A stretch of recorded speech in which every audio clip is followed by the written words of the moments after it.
Assalamualaikum warahmatullahi wabarakatuh. Waalaikumsalam warahmatullahi wabarakatuh. Alhamdulillahil badi'il hadi ila bayani mahya'i rasyadi. Amadu arbabanuha wa rasyama syamsal bayani fi suduril ulama. Fa'absaru mu'jizatal Qur'ani wadihatan bisatihil burhani. Qala Allah ta'ala fi kitabil karim, a'udzu billahi minasy syaithanir rajim. Bismillahirrahmanirrahim. Subhanallazi asra bi 'abdihi lailan minal masjidil haram Laila minal masjidil harami ilal masjidil aqsa allazi barakna haulah linuriyahu min ayatina innahu huwas sami'ul basir. Sadaqallahul adzim. Puji dan syukur kita panjatkan kehadirat Allah Subhanahu wa ta'ala. Salawat bertahtakan salam semoga tercurah terlimpah keharibaan baginda alam Nabi Muhammad sallallahu alaihi wasallam. Yang saya hormati para alimil ulama, guru-guru kita semua, wabil khusus di sini hadir guru kita Mbah Yai Fuad, Mbah Yai Ihsan dan yang lainnya. Juga tidak lupa aparatur pemerintah dari atasan sampai bawahan, dari bawahan sampai atasan yang pada hari ini hadir. Bapak Kuwu dari Lempuyang dengan sholawatnya yang luar biasa. Tepuk tangan buat Pak Kuwu. Tadinya saya mau nyawer Pak Kuwu, cuman keburu selesai. Doakan beliau panjang umur, amin. Amin ya robbal. Nanti rakyatnya sudah meninggal semua, Pak Kuwu hidup sendiri,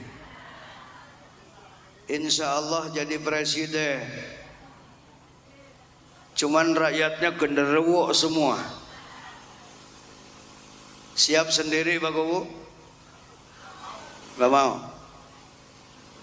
Juga yang tidak kalah hebatnya Bapak Kuwu dari Cipaat. Ternyata beliau dari TNI. Kalau TNI itu Pak tegas, luar biasa, karena berpegang teguh kepada Sabta Marga.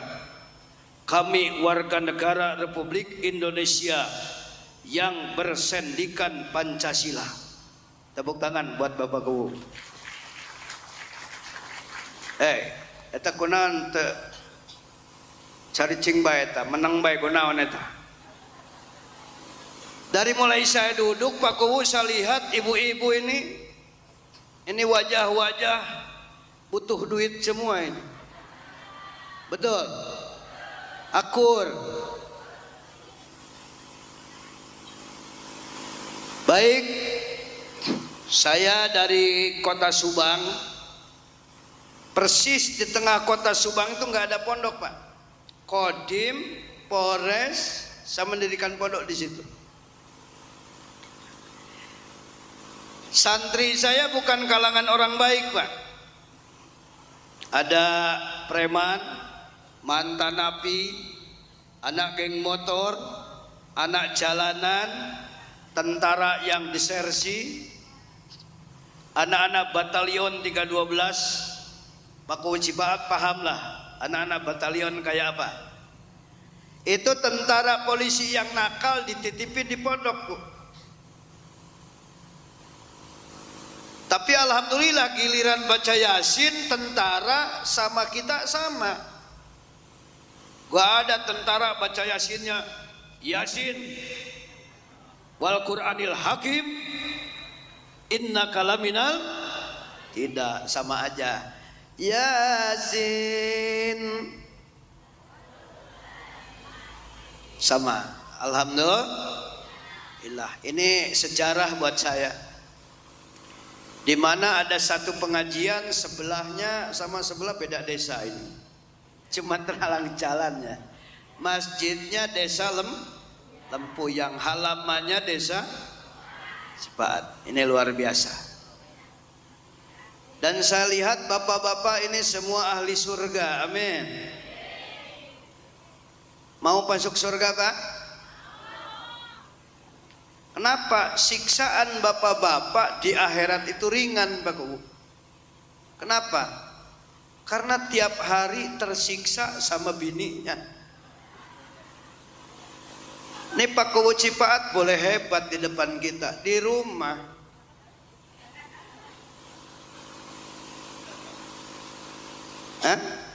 kalau di rumah mohon maaf.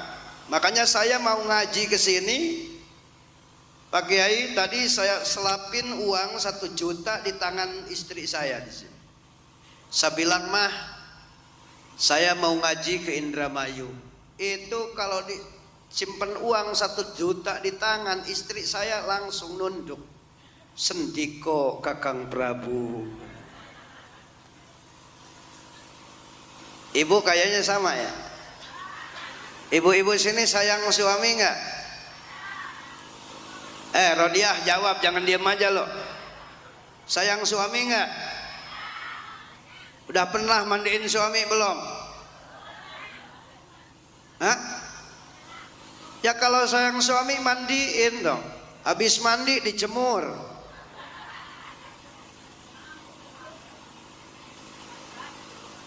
Nah ibu-ibu kalau ngajinya serius kabur, Pak. Ini saya, Bu, maaf kalau bukan menghargai Pak Kuwu, saya udah ceramah di Garut, Pak Kuwu. Karena ke Garut saya nggak ada yang ngundang, ya nggak jadi. Akhirnya datang ke Indramayu. Alhamdulillah. Baik, kita lanjut.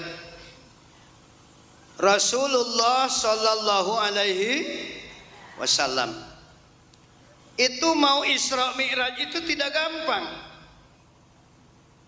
Beliau melalui perjuangan yang sangat luar biasa. Begitu Rasulullah di kandungan ibunya, bapaknya meninggal. Bapaknya meninggal. Ibu-ibu maaf, bapak-bapak maaf. Ini perjuangan seorang ibu ini luar biasa, Pak. Saya tanya, bapak-bapak melahirkan sakit nggak?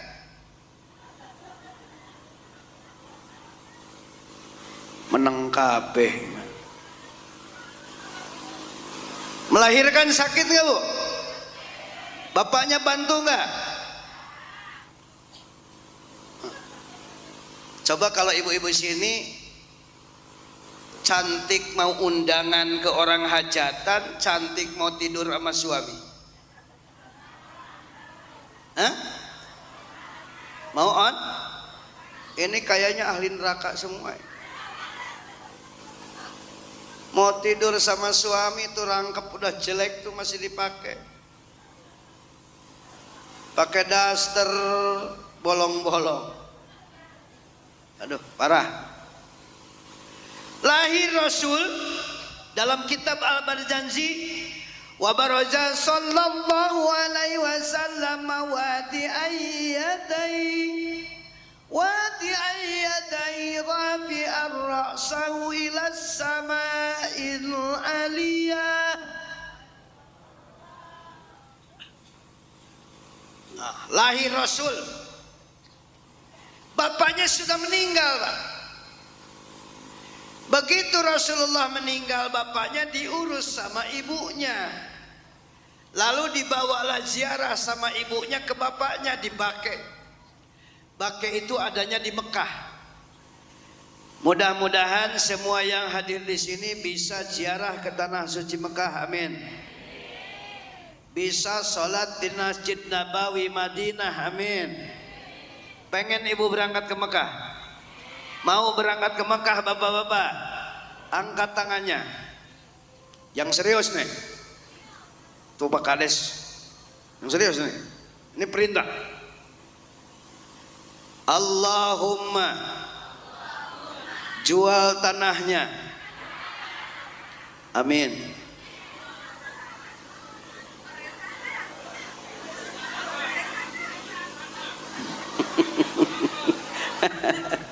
Itu udah turunin tangannya, itu masih nggak doa wae. Aing baru nama serius gitu. Jadi doa jangan panjang-panjang, tal malaikatnya pusing, betul? Nah, itu. Maka Rasulullah dipegang sama ibunya, dipeluk. Muhammad, nanti ketika datang kamu ke pemakaman ibu dan bapakmu, bacakan sepenggal doa. Baca doa. Itu perintah ziarah, Pak. Jadi kalau bapak ibu Isra, jangan hanya yang dipikirkan Rasulullah dari Masjidil Haram ke Masjidil Isra yang sesungguhnya buat kita ziarah ke orang tua. Angkat tangan yang malam Jumat kemarin ziarah orang tua. Ini min ablagil gobloki.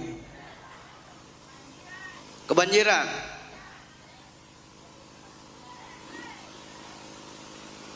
Itu Isra, Pak. Man zara walidayhi qara'a surat Yasina ghufira lahuma. Sanemu dalam kitab Mukhtarahul Ahadisun Nabawiyah. Barang siapa yang ziarah kepada ibu bapaknya, maka baca dia surah Yasin, diampuni dosa kedua orang tuanya. Amin. Amin ya rabbal. Ini masalahnya hari ini, lihat di Facebook adik-adik, anak-anak muda yang ganteng-ganteng, anak-anak putri yang cakep-cakep. Tolong lihat di Facebook, ada yang namanya dakwah salafi. Ini Pak Kades, Pak Kubu harus paham. Ini yang merusak tatanan NKRI. Siapa di belakangnya? HTI. Organisasi yang sudah dibubarkan dan terlarang di Indonesia, sekarang masih eksis, mengganggu ketentraman negara Republik Indonesia. Dan bapak-bapak harus paham, tidak mungkin ada NKRI, tidak akan merdeka negara Republik Indonesia ini tanpa perjuangan ulama dan santri. Betul? Betul?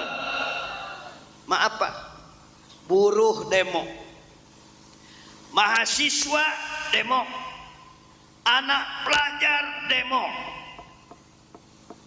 Ya, Pak Lurah kemarin Pak Kubu ikut demo nggak? Nggak ikut? Ikut demo? Tidak, saya interogasi dulu ini. Memelihat. Tapi santri nggak ada yang demo, Pak. Santri ada yang demo nggak? Nggak ada. Orang demo Pak Kubu kemana-mana, santri tidur, paling garuk-garuk. Alhamdulillah, santri. Hidup santri. Ini. Jadi masalahnya sekarang jangan memikirkan Masjid Darut Taqwa ini 10-20 tahun ke depan. 30-50 tahun yang akan datang, apakah masih ada di sini yang Maulid Nabi? Apakah masih ada yang Isra Mi'raj? Apakah sudah disiapkan imamnya? Ini masalahnya, Bu. Di Subang alhamdulillah saya bergerak ke terminal, bergerak ke jalanan, bergerak ke pasar-pasar, merekrut anak-anak jalanan. Alhamdulillah Pak Kubu, kemarin ada santri saya preman, sholat subuhnya 3 rakaat. Alhamdulillah. Begitu saya tegur, lu sholat 3 rakaat, udah bah, nggak apa-apa. Allah mah gak rewel katanya. Tuh. Santri saya ibu ada juga yang jablay itu ada. Kalau saya pulang ceramah Pak Kubu lewat Pantura itu nyegat. Abah dari mana bah? Pulang ceramah deh, cantik. Bah, abah mau nggak katanya? Mau apa deh? Udahlah ke abah mah gratis aja, ngalap berkah katanya.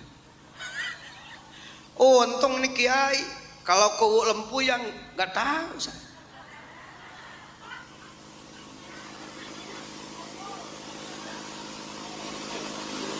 Hah? Dibungkus. Masya Allah. Lalu Rasulullah diurus lagi sama pamannya. Ketika ibunya meninggal, yatim piatu diurus lagi sama pamannya yang namanya Abu Thalib. Ini ada 2 pendapat ulama. Ada ulama yang berpendapat Abu Thalib ini tidak masuk Islam. Ada juga yang berpendapat bahwa Abu Thalib masuk Islam tapi secara rahasia. Yang jelas Abu Thalib ini pendukungnya baginda Rasulullah Sallallahu Alaihi Wasallam. Makanya ahli surga itu ada 4 yang ditunggu oleh surganya Allah. Yang pertama orang yang ngajar ngaji. Siapa?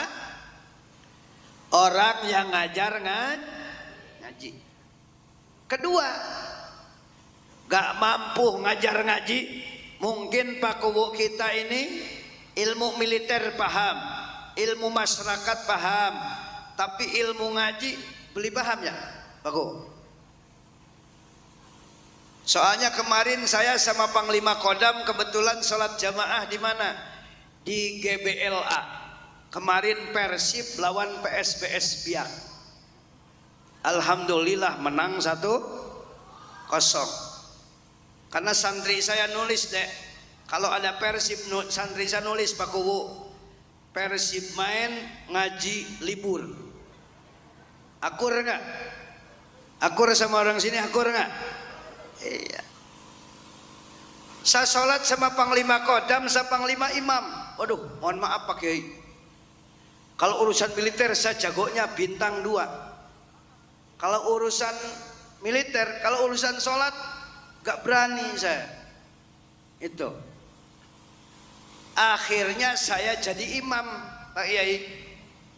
Kalau sholat santri kan cepet ya. Kulhu. Begitu selesai sholat Panglima nanya, Pak Kiai kok sholatnya cepet aman? Biar setan mau goda kita udah selesai. Akur. Tuh, apalagi bentar lagi terawih nih. Itu kul huwallahu ahad udah.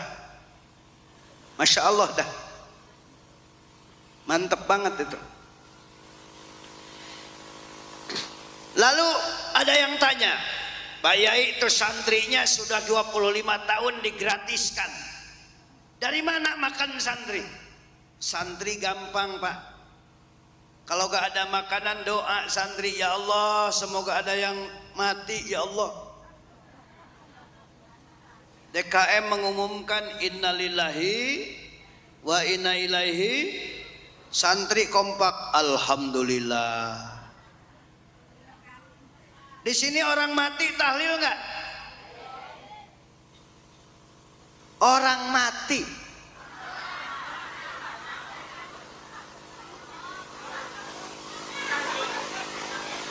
Sekali lagi orang mati di sini tahlil nggak? Oh, seorang mati tahlil.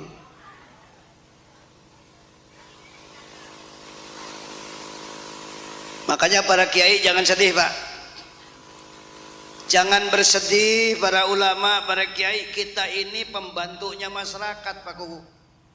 Saya pulang ceramah dari Cirebon, jam 2 malam datang tamu ke rumah tetangga. Tuk-tuk, assalamualaikum. Waalaikumsalam, ada apa Bu? Pak Yai ada yang meninggal. Saya tengok di kota itu kontrakan nggak kenal, Pak, tetangga. Ternyata dikapanin, dimandiin udah, dikapanin udah, saya tunggu. Gak ada orang, satu orang pun yang nunggu mayit.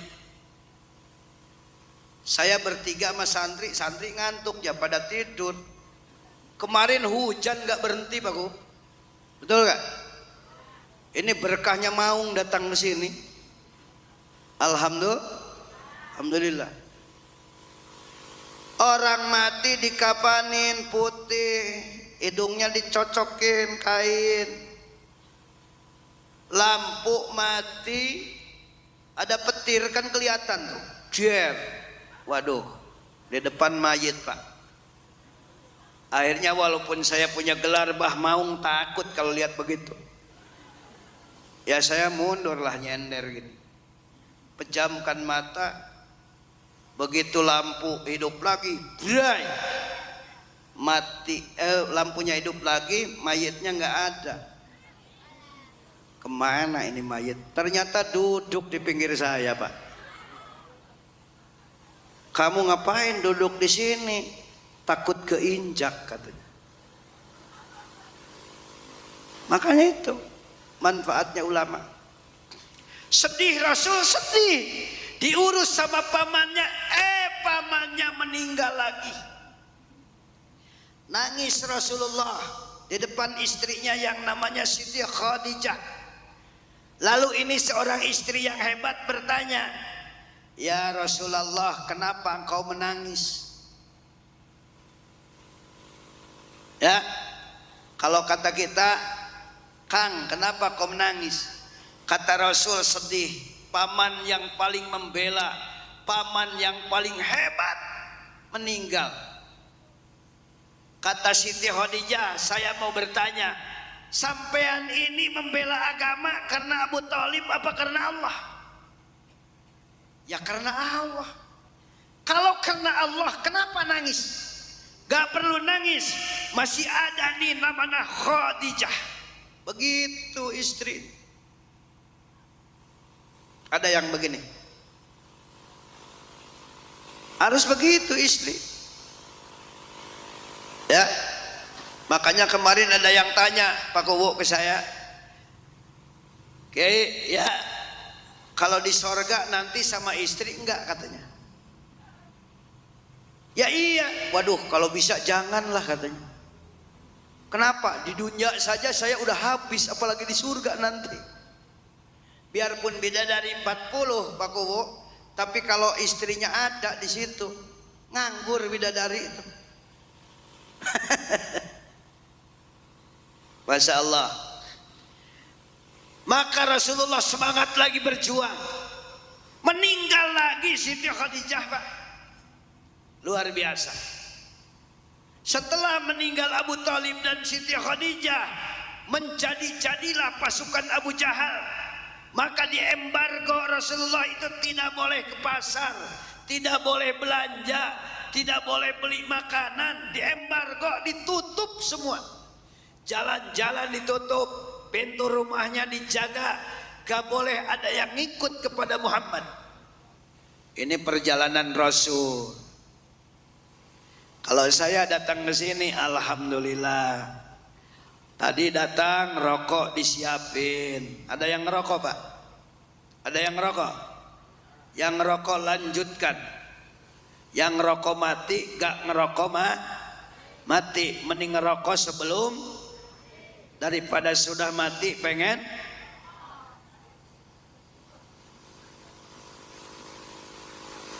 Kenapa Isra Mi'raj orang-orang pada ngerokok? Biar kelihatan sama malaikat, ada sinyal. Cuman maaf Pak Kowo Lempuyang ngerokok. Ini Pak Kowo ngerokok juga sama. Alhamdulillah. Cuman titip Pak Kowo, orang ngerokok di surga enggak di dalam Pak. Di emperan dekat neraka. Kenapa? Saya tanya, kenapa Pak Kowo di luar? Di dalam enggak ada korek. Jadi nyulutnya apinya dari neraka tut gitu. Ya Bah ya. Pak Fuad kebetulan ngerokok juga, hebat. Karena orang ngerokok gak akan ke rumah sakit, amin. Mati di jalan Pak, kehabisan napas.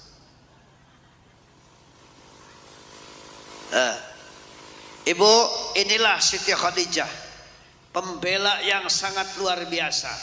3/4 harta kekayaan Mekah itu milik beliau. Semua disumbangkan habis untuk agama. Maka tidak akan ada tipa kuwu, tidak akan jadi kuwu. Pak Kiai nggak bakal jadi kiai kalau nggak didukung oleh istrinya. Maka istri yang hebat, kata Rasul, al-mar'atu imadul bilad, bahwa perempuan adalah tiangnya negara. Negara tanpa perempuan tidak akan selesai. Begitu Pak. Alhamdulillah presiden kita mudah-mudahan secepatnya punya istri beliau, amin. Ibu-ibu tahu KDM nggak? Itu tetangga saya Pak. 1 kilo dari rumah, beliau dulu ngajinya di kakak saya. Ini kenapa KDM bisa hebat? 1, beliau tidak pernah mengecewakan ibunya. Yang kedua, Pak KDM sampai hari ini sudah jadi gubernur terhebat, tetap masih sujud kepada gurunya. Ini yang saya males. Kadang-kadang saya sebel, pusing ngelihat datang kiai dari jauh, salaman bolak-balik. Hormatnya luar biasa. Tapi kiai yang dekat diabaikan. Maaf, lebaran ibu suka kirim apa sama Pak Kiai? Enggak. Waduh, parah. Ini hari ini Pak, dalam kitab Alfiyah dijelaskan, wa bi ikhtiyarin la yaji'ul munfasil idza ta'atta ayyaji'al muttasil. Hormati dulu yang dekat, muliakan yang dekat, muliakan guru yang mengajar alif-alifan, abaikan yang jauh. Ini saya karena tugas datang ke sini, alhamdulillah ternyata di sini ada terahnya keturunan dari Syekh Muhyi Pamijahan, betul nggak Pak Yai? Di sini ada murid-muridnya Mbah Johar Balerante Cirebon.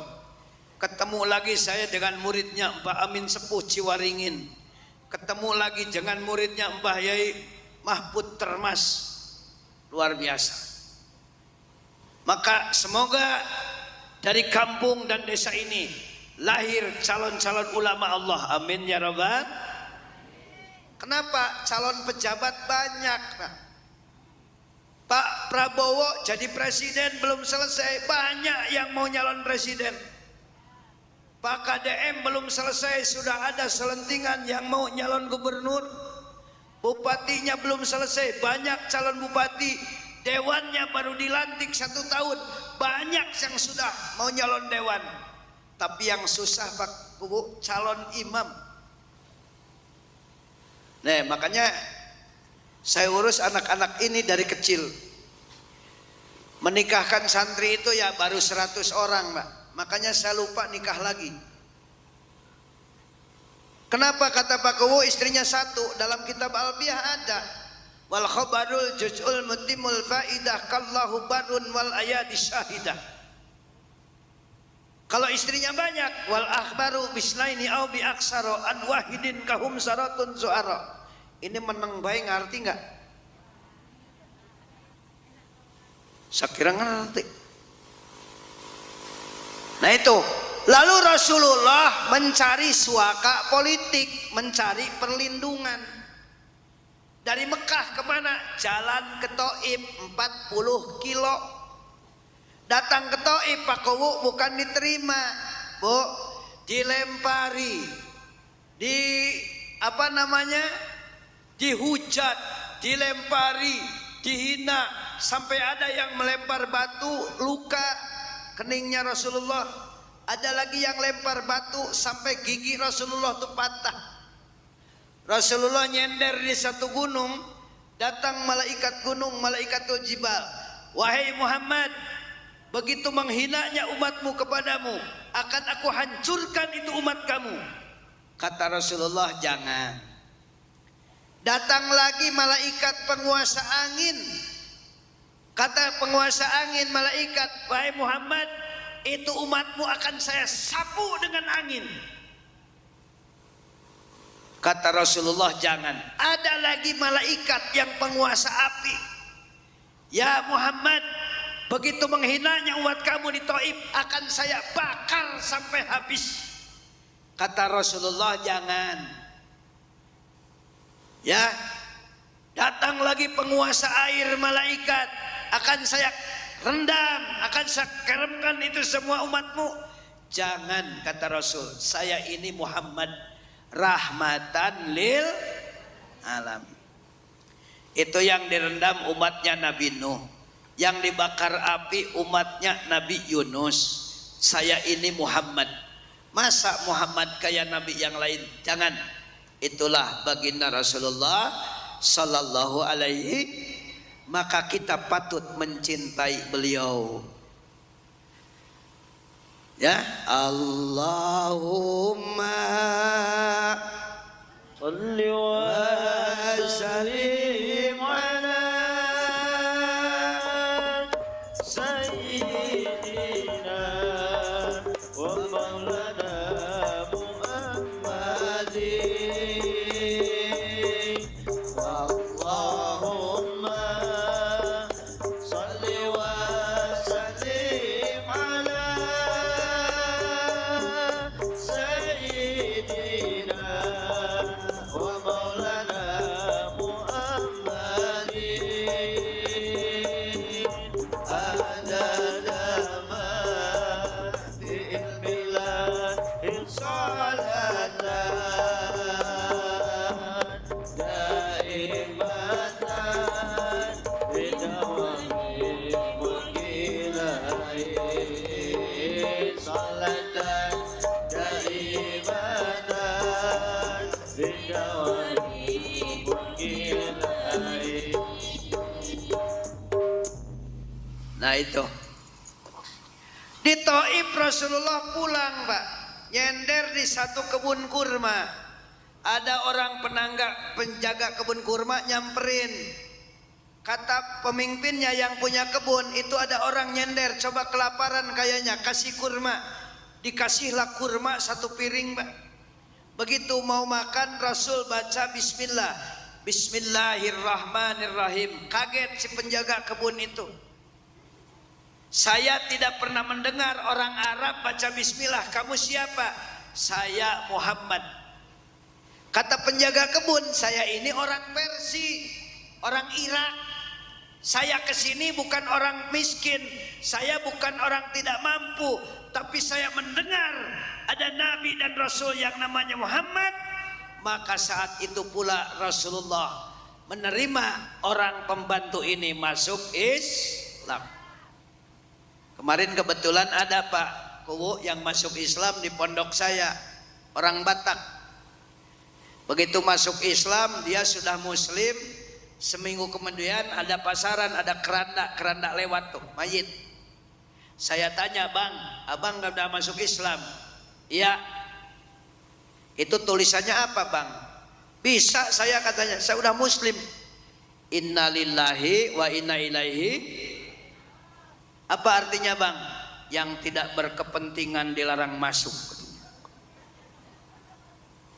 Ibu mau masuk sana nggak? Masya Allah. Nah itulah perjuangan Rasul. Lalu malaikat Jibril datang kepada Rasul. Nangis Rasulullah di depan malaikat Jibril. Wahai Jibril, ini perjuanganku luar biasa. Orang yang ngurusku meninggal semua. Saya datang ke Taif gak ada yang menerima. Ini apa sesungguhnya? Malaikat Jibril tersenyum. Muhammad, kenapa engkau diuji begitu berat?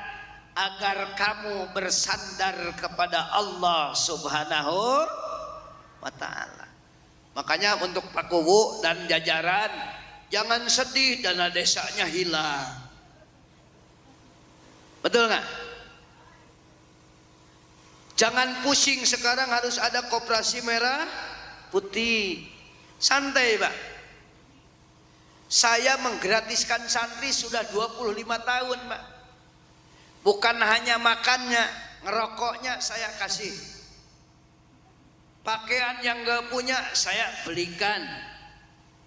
Tempat tidurnya mewah. Nih, Pak Ustadz kemarin ke rumah saya. Rumah saya Pak Kuwu alhamdulillah, karena saya ini orang sakti, rumah saya ditembak oleh tentara, kacanya gak mempan. Kenapa? Karena gak ada kacanya. Bablas. Ditanya sama orang, kenapa Pak Maung ini rumahnya gak ada kacanya? Ini urusannya biar ngerokok bebas. Begitu. Itu Pak. Supaya kita bersandar kepada Allah Subhanahu wa ta'ala. Dalam hatinya hanya la ilaha, bersandar kepada Allah. Pak Kuwu dan jajarannya dana desa tidak ada, biarin, kita punya Allah. Selesai Pak. Selesai. Pondok saya seumur hidup di tengah kota gak pernah nerima bantuan pemerintah. Kenapa? Pondok saya ini sederhana. Santrinya dari usia 3 tahun, ada yang udah usia 60 tahun. Ya. Gak pernah Pak. Kenapa? Pondok kami ini sederhana, tapi bukan pengemis anggaran negara, tapi kami membantu negara. Modalnya apa? La ilaha. Makanya Pak Kades jangan pusing, Pak Kuwu jangan pusing. Karena manusia ini diciptakan dari tanah, hidup di atas tanah, masuk ke dalam. Ada nggak di sini yang meninggal dicor? Nggak ada.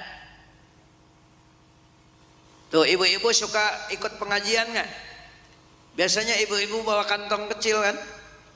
Ada pisang masukin gitu tuh. Ada kue masuk.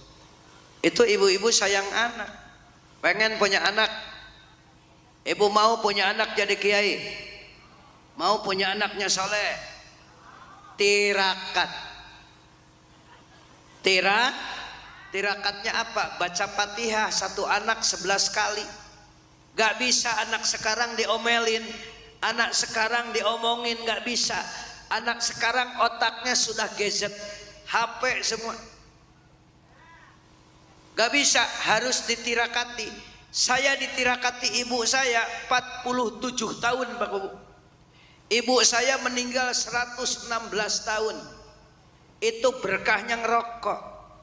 Jadi ngerokok itu panjang umur. Karena perokok itu pemberani Pak, berani ngutang. Gak ada berani minta. Itu. Ini perjuangan Rasul. Tidak mudah. Dan saya duduk di sini hari ini. Syariatnya undangan panitia. Ini hakikatnya adalah undangan Allah Subhanahu wa ta'ala. Ya kiai model begini, saya ditanya sama anak, "Bah, abah ini pimpinan pondok apa kepala preman?" Ya dua-duanya. Saya ke Indramayu, Pak Kuwu, bukan ke pondok mana-mana, paling saya nongkrong di rumahnya Hercules.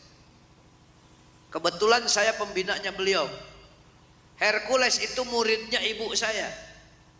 Ibu saya punya gelar Mama Geledek. Kesambar petir kepalanya nyala, tapi rokok tetap di tangan. Hidup udud. Dalilnya apa?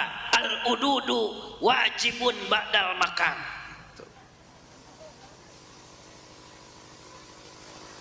Tuh, kayak Mbak Fuad ngudud terus bah. Sampai mati bah ngudud. Orang mati gimana kebiasaan? Kemarin ada yang mati tangannya gini. Kan orang mati tangannya diginiin. Begini lagi. Diginiin, begini lagi. Saya kasih 10.000, gini.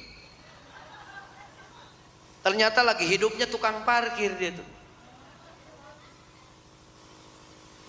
Nah, Bu, kalau tidur sama suami pakai lipstik gak? Pakai minyak wangi gak? Pakai baju bagus gak? Enggak. Dibeliin gak sama suaminya? pelanggaran. Ya salahnya suaminya ngudut terus ngudut. Allahu Akbar. Ini mohon doanya Pak Kubu. Saya berjuang di jalanan, berjuang di terminal, berjuang di anak-anak pang. Masya Allah, itu bukan main. Ternyata mereka itu orang-orang baik. Pak Hercules hari ini setiap malam Jumat di rumahnya sedekah 100 anak yatim. Kemarin saya ke rumahnya, Masya Allah, tiap malam Jumat anak yatim itu 100. Uangnya, sembakonya. Ditanya yang 100 ada yang agak sekolah enggak? Ada. Sekolahkan. Yang tidak mampu, kuliahkan. Beliau itu luar biasa. Masya Allah. Ini contoh. Makanya Isra itu kemana? Isra yang pertama adalah buat kita hakikatnya, tolong hormati orang yang memberikan ilmu kepada kita, yaitu guru-guru kita. Itu Isra, Pak. Hari ini banyak orang Isra Mi'raj tiap tahun, tapi silaturahmi ke gurunya gak pernah. Aku belajar alif-alifan di mana dulu? Malah ketawa ditanya. Udah pernah datang ke gurunya Pak Kubu? Belum? Jarang? Waduh, ya itulah yang bikin pusing. Ada nggak yang kemarin malam Jumat ziarah gurunya? Waduh, kacau ini. Hujan deh emang. Alasannya hujan terus. Saya dikasih ilmu Pak sama guru, nanti kamu puasa 40 hari biar gak kehujanan. Alhamdulillah sekarang saya gak kehujanan Pak Guru. Beli mobil saya. Jadi kalau puasa 40 hari capek, baru-baru 40 hari, Ramadan 30 hari udah ngitung lebaran. Ini makanya pondok saya Bu, ini pondok 1 depannya KP, ada 8 kalau nggak salah. Sananya ke gurunya Mbah Yai Ikhwan, Mbah Uspuri, Pak Yai, pondok saya dampingannya mah KP semua, bagus, biar gede pahalanya katanya. Ya, inilah. Nah, bersendernya kepada Allah Subhanahu wa Ta'ala. Jadi catat, kalau ingin bahagia kita harus punya modal yang besar. Apa modalnya? Uang akan habis, jabatan akan selesai. Modalnya apa? La ilaha. Udah selesai. Itu modalnya. Yang kedua apa? Biar kita hidup bahagia. Kata Rasul, man kana yu'minu billahi wal yaumil akhir fasilaturrahim. Modal hidup yang kedua supaya bahagia, rajin silaturahim. Yang ketiga, jangan lupa kita harus punya lampu yang terang. Apa itu lampu yang terang?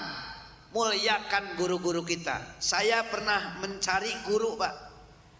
Guru saya kebetulan namanya Mbah Yai Khalil di Pondok Pesantren As-Salafiyah Sempur Keraton Al-Bantani Purwakarta, yang terkenal Mama Sempur. Beliau punya guru Syekh Tubagus Ahmad Bakri. Syekh Tubagus Ahmad Bakri punya guru Syekh Satibi Gentur Cianjur.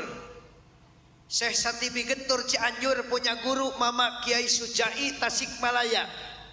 Mama Kiai Sujai Tasikmalaya punya guru Syekh Sobari alias Mama Ciwedus Cilimus Kuningan. Mama Sobari punya guru Syekhona Khalil Bangkalan. Syekhona Khalil punya gurunya Syekh Nawawi Banten. Syekh Nawawi Banten punya guru Syekh Zaini Dahlan. Syekh Zaini Dahlan punya guru Syekh Yakub Sambas. Syekh Yakub Sambas punya guru Syekh Khatib Minangkabau yang ada di Mekah. Itulah jelas runtuyan gurunya. Makanya bapak dan ibu jangan cari guru yang gak jelas. Sekarang banyak ustadz-ustadz di YouTube, banyak ustadz-ustadz di Instagram yang menyampaikan ceramah mereka tidak punya guru. Maaf, al ilmu bila sanadin kal waladi bila abain. Sesungguhnya ilmu tanpa sanad gurunya, maka itu adalah seperti anak yang tidak ada bapaknya. Ini mak, sampai Rasul menyampaikan dalam hadisnya, sayati zamanun ala umati kathirul khutobah wa yukilul fuqaha. Di situ namanya sintanpis, masuk ke dalam kalimat fi'il mudhari, artinya akan kejadian di dunia di akhir zaman banyak orang ahli ceramah, ahli bicara, wa yukilul fuqaha, tapi dia tidak mengerti agama. Maka dalam kitab Alfiyah dikatakan warafa'u mubtada'an bil ibtida kadzakar rabbu khabarin bil mubtada. Ingat siapa yang awal memberikan ilmu kepada kita. Sampai Rasulullah dalam hadisnya menyampaikan afdalul a'mal salasun, amal yang paling utama ada 3 berkaitan dengan Isra Mi'raj. Yang pertama adalah as-salatu ala waktiha, salat berjamaah awal waktu. Maka semalam ini secara jelas saya ngasih saran kepada bapak-bapak kuwu yang hadir di sini, orang tua saya, tolong kalau sambutan harus ada kalimat mengajak sholat, Pak. Kenapa? Ini Bah Kuwu Lempu ya. Kalau dalam sambutannya nggak ada ngajak sholat, nanti subuh satu desa Lempu yang banyak yang nggak sholat, nanti yang bertanggung jawab Pak Kuwu di akhirat. Sanggup tidak? Tidak? Oh tidak. Itu Pak.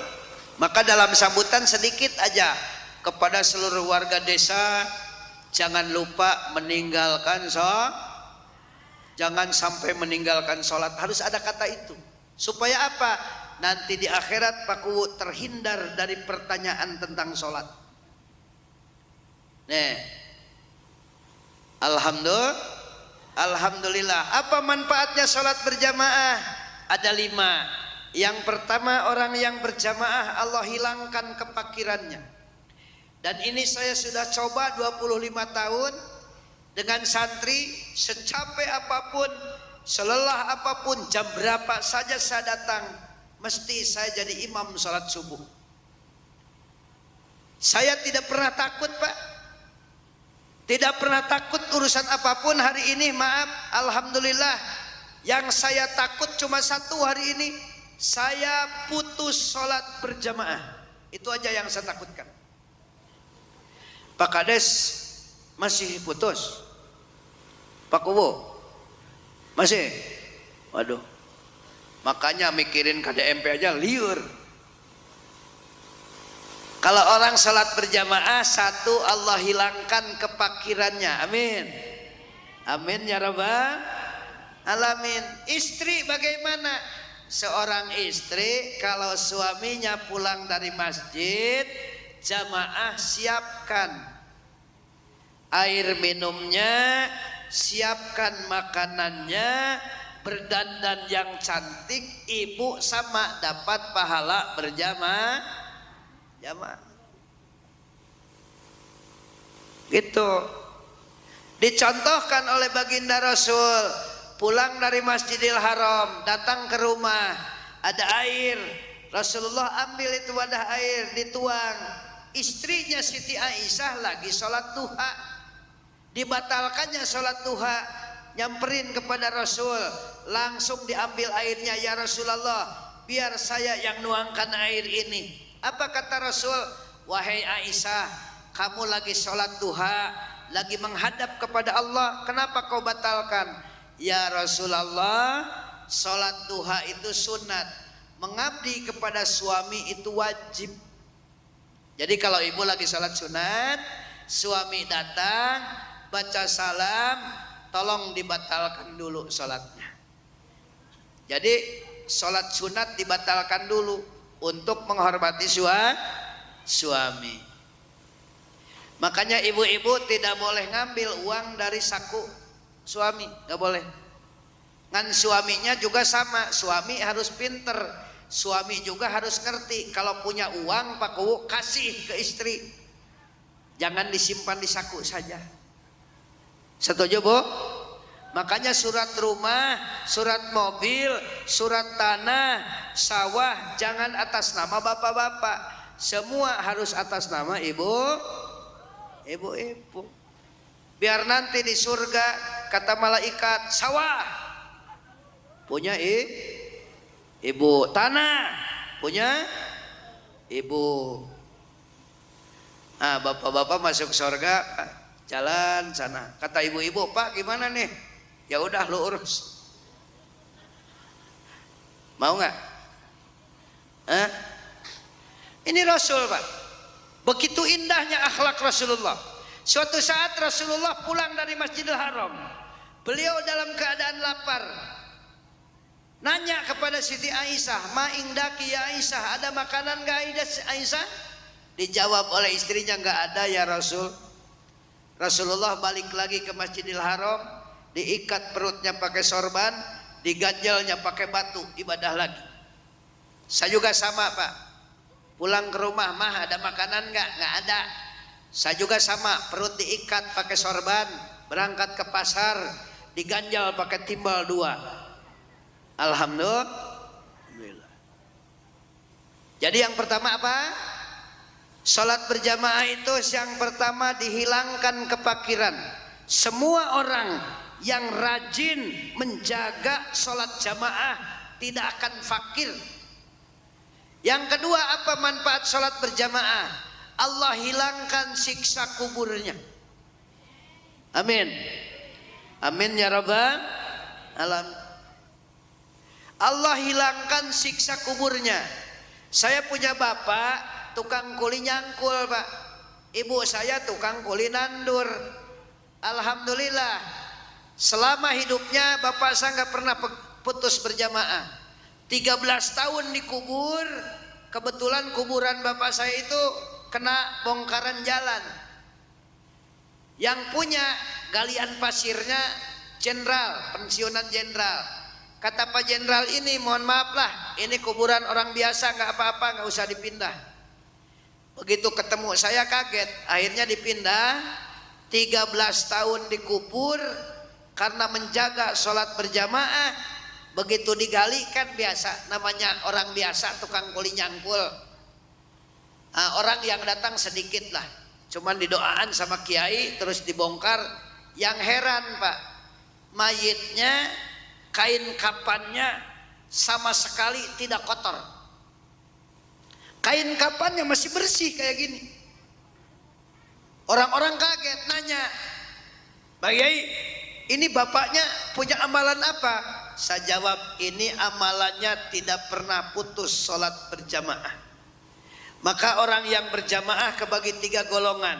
Yang pertama nanti di yaumil kiamah ada yang wajahnya seperti matahari.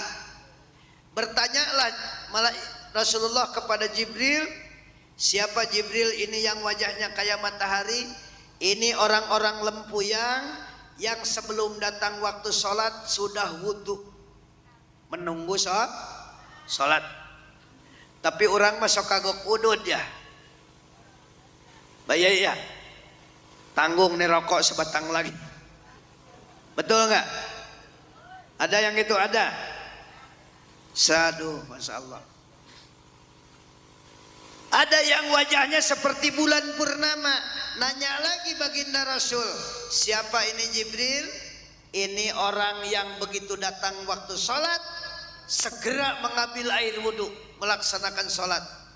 Ada yang ketiga, kayak bintang-bintang yang indah. Bertanya lagi Rasulullah, siapa ini Jibril? Ini orang desa Lempuyang yang ketika datang waktu sholat istirahat dulu sebentar, ngambil air wudhu terus sholat. Nih, apalagi manfaatnya berjamaah? Tadi yang pertama dihilangkan kefakiran, kedua dihilangkan siksa kubur, yang ketiga orang yang berjamaah maka akan menerima buku amal dari sebelah kanan, dari tangan yang kanan. Artinya apa? Semua amalnya ditatat amal yang baik. Alhamdulillah. Amin. jaga berjamaah. Yang keempat, manfaat berjamaah yang keempat apa? Maka ketika lewat nanti di Shiratal Mustaqim seperti kilat, Pak. Karena di Shiratal Mustaqim silakan buka kitab kecil aja, jangan yang gede. Dalam kitab Syarah Sabul Iman, nanti mau masuk jembatan Shiratal Mustaqim, semua orang desa, orang kecamatan Anjatan ini takut. Kenapa? Tajam lebih daripada pedang. Jalannya, datarannya 1000 tahun, naik, nanjaknya 1000 tahun, turun 1000 tahun. Di bawahnya api neraka, Pak. Semua orang takut, maka datanglah baginda Rasul. Kenapa kalian takut? Ya Rasulullah, di bawah api neraka. Ternyata Shiratal Mustaqim ini sangat mengerikan. Apa kata Rasul? Jangan takut. Dulu masjid mana yang kamu sumbang? Majelis taklim mana yang kamu duduki? Pesantren mana yang kamu sumbang? Makanya gini, Pak. Nanti ketika kita masuk di situ, maka sebutlah nama masjid, nama pesantren, nama majelis yang pernah kita sumbang atau yang pernah kita duduki. Maka masjid ini akan datang, pesantren ini akan datang, majelis taklim ini akan datang menjadi kendaraan kita di yaumil kiamah. Amin.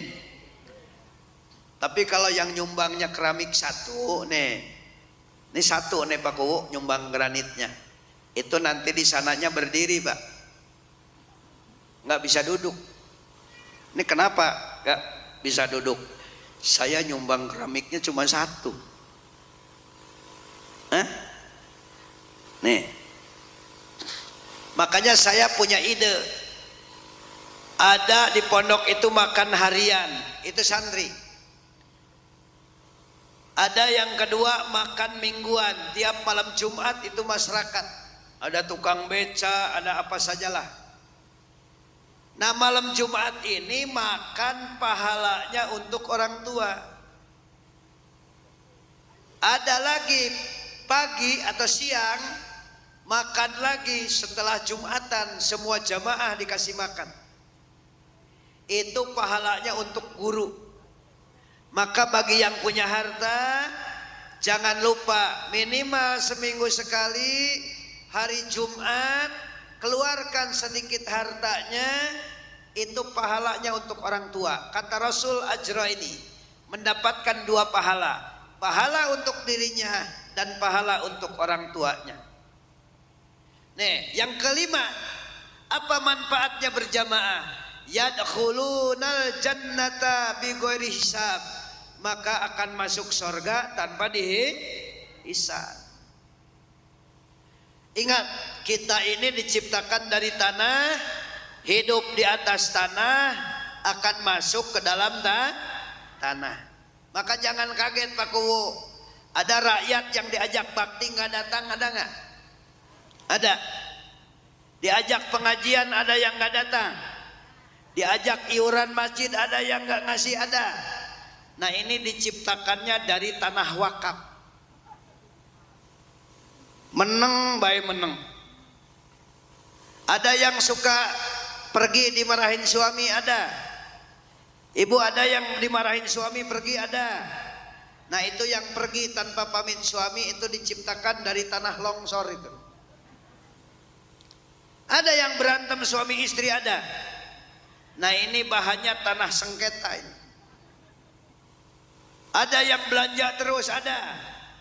Nah, ini diciptakan dari tanah abang. Pengennya belanja. Makanya kalau Pak Kiai, kalau ibu-ibu sakit, jangan diruqyah, tambah gila. Coba dikasih rupiah, 5 juta, sembuh ya. Kalau sakit panas jangan dibawa ke puskesmas, bawa ke toko emas, 100 gram, wah langsung sehat. Nah ini, oke saya lanjut. Apa amal yang kedua? setelah sholat. Dalam Quran Allah menyampaikan surat Al-Isra ayat ke-23. Wa qada rabbuka alla ta'budu illa iyyahu wa bil walidaini ihsana. Kata Allah, wa qada rabbuka. Wa qada telah memerintahkan sapa rabbuka pangeran sira. Allah ta'budu yang harus ibadah kalian semua siras kabeh illa yahu, tidak boleh ibadah kecuali kepada Allah Subhanahu wa taala. Setelah ibadah kepada Allah, wabil walidaini ihsana, berbuat baiklah kepada kedua orang tua. Ini ada kisah yang heroik, namanya Uwais Al-Qarni. Anaknya miskin, ibunya lumpuh, anaknya miskin gembala domba orang, tapi sayang sama ibunya, digendong. Terus habis gembala dia beli roti, beli susu, rotinya dikasih makan ibunya, susunya dikasih minum. Ini Uwais Al-Qarni miskin luar biasa Pak. Suatu saat dipanggil sama ibunya, Uwais, ibu pengen berangkat ke Mekah. Kata Uwais Al-Qarni, siap. Maka pagi-pagi, malamnya dia menangis, berdoa, paginya ketemu sama bosnya, dikasih uang, dibelikan anak sapi. Anak sapi dibawa ke gunung, sorenya dibawa lagi, terus digendong. Akhirnya tenaganya kuat, anak sapinya menjadi besar, dijual. Dibelikanlah baju ibunya, dipersiapkan bekalnya. Maka ibunya digendong sampai berangkat ke tanah suci. Itu dari Yaman Pak, gendong ibunya sampai ke Mekah. Maka bapak-bapak di sini jangan bahagia sudah hajian, jangan bahagia sudah umroh, jangan merasa hebat hajinya bolak-balik kalau belum bisa menghajikan orang tuanya. Kalaupun ibu berangkat haji, ibunya belum, tolong sekali minta maaf, Bu. Maaf, saya berangkat haji. Kalau di Subang kan ibu-ibu tuh pusing, Mbak. Ini Subang kota, banyak ibu-ibu sekarang yang stres. Kenapa? Suami sakit bukan diobatin, dipoto Pak Bu. Pret, foto. Masuk di status. Ya. Lagi sakit. Besoknya dipoto lagi Bu, update lagi ke status, semoga cepet. Cepet apa tak? Sembuh apa mati?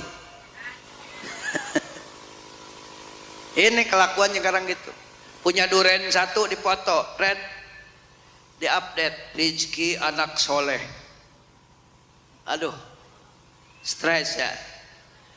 Uwais Al-Qarni gendong ibunya di Mekah tawaf. Begitu selesai tawaf, Uwais Al-Qarni berdoa, ya Allah ampuni dosa ibuku. Ibunya nangis, air matanya netes ke tubuhnya Uwais Al-Qarni. Uwais Al-Qarni itu tubuhnya putih-putih Pak, sakit. Begitu kena air mata ibunya langsung sembuh. Jadi dokter yang paling hebat ibu. Saya seumur hidup, maaf Pak Bu, belum tahu rumah sakit. Belum pernah saya namanya diimpus. Kenapa? Dari kecil saya sujud ke ibu saya tiap habis subuh. Mak, doain biar sehat. Silakan buka di YouTube. Maung Subang Channel. Tapi HP-nya harus yang bagus. Kalau yang jelek keluarnya kuntilanak gitu. Kuntilanak cewek apa cowok? Kuntilanak cewek apa cowok? Cewek ya. Sundel bolong cewek. Kalau Spiderman cowok. Jadi makhluk yang paling menyeramkan itu cewek Pak. Rumah kosong serem nggak? Lebih serem kalau dompet kosong. Mau masuk rumah aja ogah tuh. Ya, Allah karim. Uwais Al-Qarni terkena air mata ibunya, sakitnya sembuh. Makanya ibu mohon maaf ketika sakit jangan buru-buru rumah sakit. Punya sakit parah jangan buru-buru cari dokter spesialis. Cari orang tua. Orang tuanya nggak ada, ziarah sama orang tua. Saya sudah 25 tahun sungkem ke ibu saya, Pak. Sungkem saya ke ibu saya. Maka kata Rasul setelah sholatu ala waktiha, sholat berjamaah dalam hadisnya, yang kedua birrul walidaini, muliakan kedua orang tuanya. Ini hadis sahih. Saya sujud ke emak saya 25 tahun. Ini kalau malam Jumat pasti saya ada di makam ibu saya. Pak Deddy Mulyadi gubernur, sudah kurang gimana beliau hebatnya. Uangnya banyak, jabatannya tinggi. Maaf, setiap malam Jumat beliau gak bisa ditemui. Di mana? Tawasul di makam ibunya. Satu kali ziarah kepada ibu sama dengan menziarahi 70 wali. Bapak ziarah ke Gunung Jati kenal gak? Ke Syekh Syarif Hidayatullah kenal gak? Enggak kan? Bapak ziarah ke Sultan Hasanuddin Banten kenal gak? Karena begini, dulu Islam yang dibawa di Nusantara khususnya Jawa Barat itu bukan dari Arab, Pak. Begini, di Karawang ada namanya Syekh Kuro. Syekh Kuro itu aslinya Syekh Hasanuddin alias Syekh Murdotillah, itu aslinya orang Cina dari Uighur, provinsi Xinjiang. Makanya banyak di Indonesia bahasa Cina. Ya, yang tajam apa? Tung seng. Kalau goreng ikan sampai kering apa namanya? Gosong. Kata orang Sunda tutung. Itu bahasa Cina, Pak. Kalau demal kambing lepas apa? Cing cang cang. Itu bahasa Cina. Ini Syekh Kuro mengajarkan Al-Quran. Syekh ada namanya Raja Prabu Siliwangi alias Pangeran Pamanah Rasa. Marah itu dari Garut, datang ke Karawang mau penggal kepala itu ulama Syekh Kuro. Begitu datang ke Syekh Kuro, ada perempuan cantik. Tuh, Pak Kades kalau melihat orang cantik masih jelas nggak? Pak Kowo, jelas ya? Ibu-ibu kalau lihat warna merah jelas nggak? Jadi uang itu merdeka kalau di dompetnya berjejer warna merah. Soekarno Hatta itu udah merdeka, Pak Kowo. Kalau di dalam dompetnya yang bawa pedang Patimura itu masih perjuangan itu.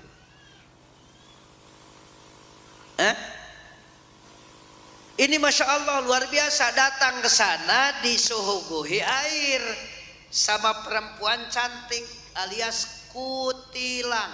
Tahu kutilang? Kurus, tinggi, langsing. Ya, kalau yang besar badannya apa namanya? Desi. Gede kasisi. Nah, Pangeran Pamanah Rasa alias Prabu Siliwangi mau marah nggak jadi. Nanya ke Syekh Kuro, ini siapa Syekh? Ini santri saya, namanya Nyai Subang Larang. Karena begitu ngelihat kecantikannya Prabu Siliwangi akhirnya tertarik. Boleh nggak jadi istri saya? Kata Syekh Kuro, boleh, cuman syaratnya 3. Apa syaratnya? Yang pertama syahadat, kedua emas asli, yang ketiga adalah fakir miskin, yatim dan tajung. Siap, kata Prabu Siliwangi. Akhirnya beliau syahadat. Jadi yang masih Hindu itu bapaknya namanya Pangeran Niskala. Itu Hindu. Kalau Pangeran Pemanah Rasa itu sudah Islam. Cuman Islamnya abangan. Punya anak 3. Yang pertama Walang Sungsang jadi Bupati Cirebon. Sakti luar biasa. Yang kedua namanya Kian Santang alias Syekh Rahmatullah, Syekh Rahmat Suci di Godong Garut. Yang ketiga Rara Santang. Rara Santang menikah dengan Pangeran Campak. Pangeran Campak punya anak dari Rara Santang, yaitu namanya Syekh Syarif Hidayatullah. Syekh Syarif Hidayatullah nikah dengan putri Kawung Anten. Anaknya pucuk umun Banten, lahirna namanya Sultan Hasanuddin. Jadi yang bawa Islam ke Indonesia itu Prabu Kian Santang. Usia 12 tahun gak ada senjata yang mempan. Sakti luar biasa. Berangkatlah beliau ke Cina. Ketemu Jackie Chan. Ketemu Jet Li. Bertarung di sana. Jackie Chan kalah. Jet Li kalah. Sammo Hung kalah. Bruce Lee kalah. Ada apa nih? Nah. Akhirnya dari Cina berangkatlah itu Prabu Kian Santang karena gak ada senjata yang mempan. Berangkat ke India, ketemu Tuan Takur. Siapa lagi? Ketemu Sahrukan. Ketemu Sanjay. Kalah lagi semua. Berangkat dari India kemana? Ke Iran, Azerbaijan, Iran, Irak. Akhirnya ke Tanah Suci Mekah. Maka orang Cina kaya-kaya, jangan aneh Pak. Kalau umat Islam berdoanya begini, ya Allah, aku butuh uang. Itu kalau orang Islam. Kalau orang Cina beda. Berdoanya gini Pak Kubu. Jadi uangnya jatuh. Ya kalau Islam begini. Ada yang jatuh ya alhamdulillah. Ya. Kalau orang Cina kan gini. Oke, makanya dari situ ketemulah dengan Sayyidina Ali. Makanya Pak maaf, tahun 600-an Masehi Rasulullah di sana bikin peradaban. Di Indonesia sudah ada kerajaan. Di Banten namanya Salakanagara. Di Galuh sudah ada kerajaan. Di Galuh, Pakuan. Ada kerajaan melahirkan anak namanya Sanjaya. Sanjaya itu melahirkan kerajaan Mataram di Jawa Tengah. Jadi peradaban kita tidak kalah. Di sana belajar musiknya pakai rebana. Di Indonesia sudah pakai gamelan. Itu hebat Nusantara ini.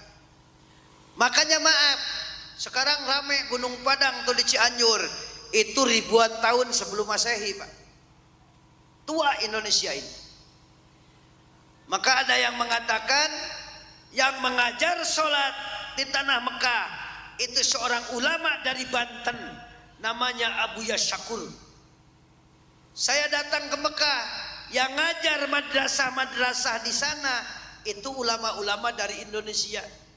Karena di Arab gak ada pelajaran rukun sholat, gak ada pelajaran batal wudhu, gak ada pelajaran syarat sholat, gak ada.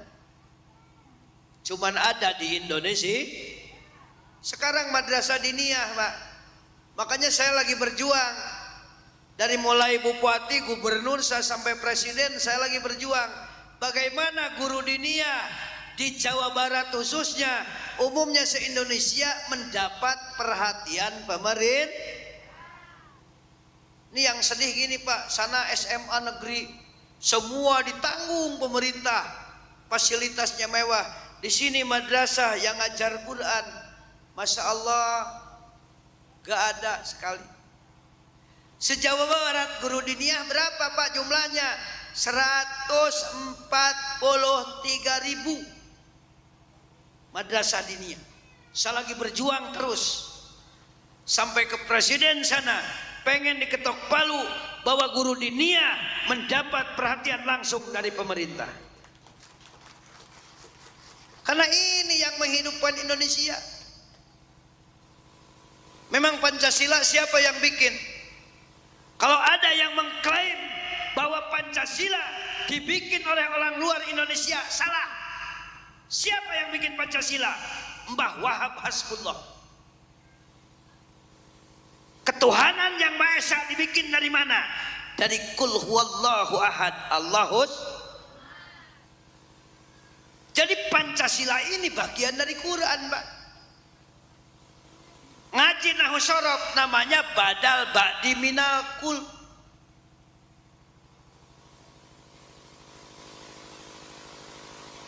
Berapa kali istikharahnya Mbah Wahab Hasbullah?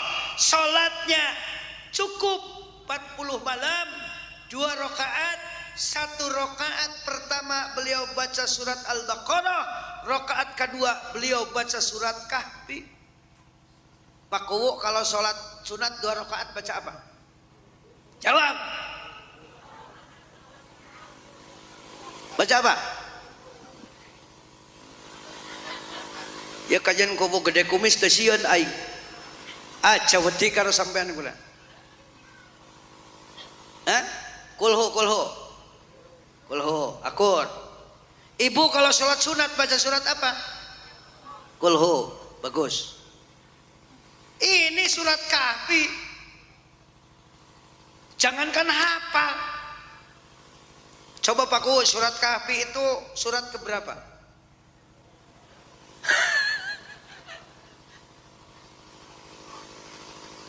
Orang tahu ya? Coba itu Pancasila. Ada di Pancasila Persatuan Indonesia. Itu dari mana? Wa'tasimu bihablillahi jami'a wala tafarraq. Dari Quran. Nah makanya Syekh Kuro ini orang di Jawa Barat yang mengajarkan Al-Qur'an.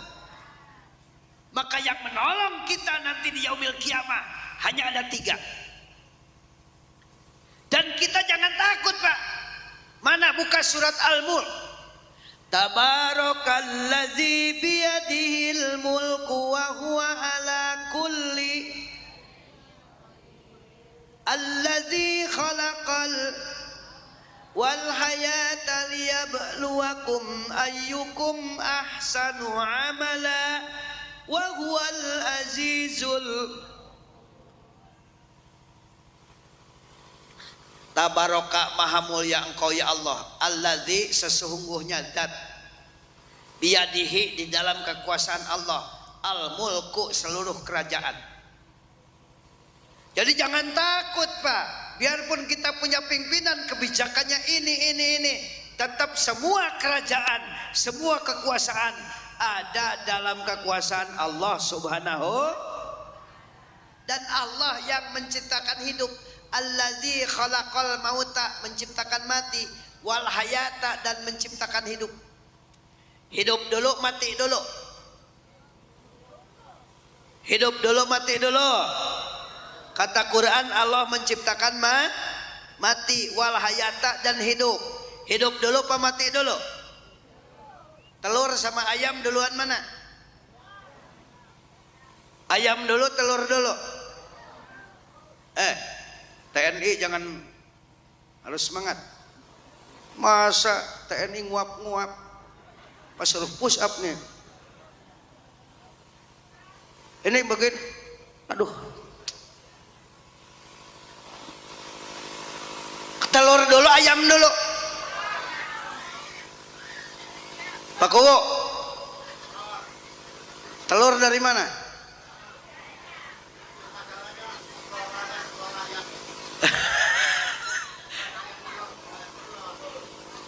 Kalau telur kenal gak sama ayam? Kalau ayam kenal gak sama telurnya? Kalau telur sama ayamnya kenal gak? Nah ini, mikirin itu aja udah pusing. Telurnya dari pasar, Bu. Oke. Itu lagi ngomeh HP bayi tak? Matiin dulu. Gak dimatiin HP-nya, orangnya saya matiin.